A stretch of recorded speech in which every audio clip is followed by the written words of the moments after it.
Hello everyone, in today's video, I'll show you on how you can fix APC battery backup beeping continuously. Now, a continuous beep from your APC battery backup usually indicates a critical issue requiring immediate attention, most commonly a dead battery, overloaded capacity, or an internal fault. So the first thing that I suggest is to identify the error and temporarily mute it. So you want to look at the front panel right here or LED lights to see what the unit is trying to tell you.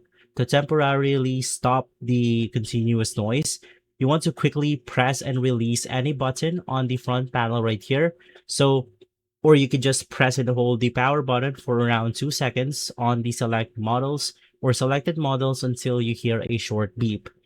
From there, we could also try checking for overload. If the alarm is consistent tone and the overload indicator is lit, your connected device are pulling more power than the UPS can handle. So to fix this, you want to unplug some non-essential equipment like printers or heavy electronics from the battery backup outlets until the unit is or until the load from the unit is reduced.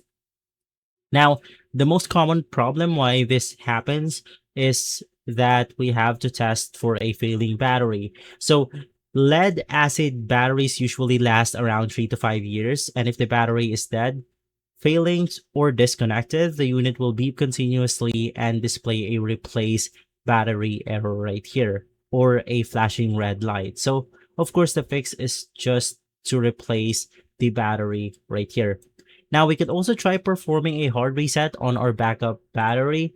Sometimes the UPS gets stuck on the error state right here. So you could try a hard reset to clear it. So the first thing that you want to do is to just unplug everything from the device and then unplug the UPS from the wall outlet.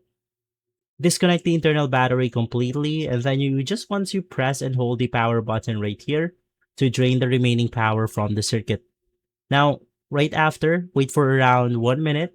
Then you could reconnect the battery and plug it back onto the wall and turn it on normally.